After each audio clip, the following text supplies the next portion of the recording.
बड़ा बखेड़ा खड़ा हुआ, इतना आवश्यकता नहीं थी। ओबीसी के एससी एसटी के साथ ओबीसी का जोड़ा था कि एससी एसटी छात्रों के साथ ओबीसी के छात्रों को भी अगर किसी तरह से अपमानित किया जाए, दुराचरण किया जाए, तो वो भी शिकायत कर सकता था, शिकायत कोई भी दे सकता था और निलंबन की कार्रवाई और अन्य कार्रवाई होगी। तो वैसे भी वहाँ हमारा अनुशासन समिति बनी कॉलेज विश्वविद्यालय, मैं विश्वविद्यालय का अध्यक्ष रहा हूँ। उस जमाने के अंदर हमने देखा था कि कोई भी छात्र अगर प्रिंसिपल और कुलपति को शिकायत करता था, अनुशासन कमेटी होती थी, उसके अंदर शिकायत होती थी रैगिंग हो रही है या साहब दुराचार हो रहा है या मैं अपमानित किया गया, चाहे जाति सूचक नहीं किया, वैसे भी तो भी आम छात्र पे भी कार्रवाई होती थी। तो इतना बड़ा बखेड़ा खड़ा करने की शायद आवश्यकता नहीं थी। ये सोची समझी चाल के तहत किया होगा, लेकिन सुप्रीम कोर्ट ने जो स्टे किया और सरकार जवाब मांगा, तो सरकार को अब अपना स्टैंड लेना चाहिए। जो सरकार ने रूल बना दिए, सरकार सो नहीं रही थी, ये तो है नहीं भाई सरकार को पता ही नहीं था इतनी बड़ी बात करने जा रहा हूं, या अगर लोगों की मांग है तो उसको एक बार देखना चाहिए। मैं चाह रहा हूं कि कॉलेज विश्वविद्यालय के अंदर अगर किसी भी छात्र को अपमानित किया जाता है तो उसको ये राइट होना चाहिए, वो अपनी बात रख सके। लेकिन ओबीसी को जोड़ना कोई गलत नहीं है।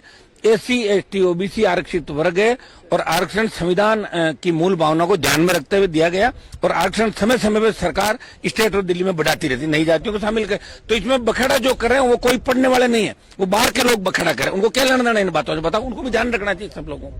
सर दूसरी तरफ अगर बात करें, कोर्ट ने ये भी कहा है कि इससे जो है किसी से विभाजन की बात की, डिस्क्रिमिनेशन की बात की, उसको लेकर क्या? देखिए कोर्ट के सामने क्या बहस हुई क्या नहीं, मुझे पूरी जानकारी नहीं, लेकिन सरकार अपना स्टैंड कायम रखती कि नहीं रखती इसका पता लग जाएगा।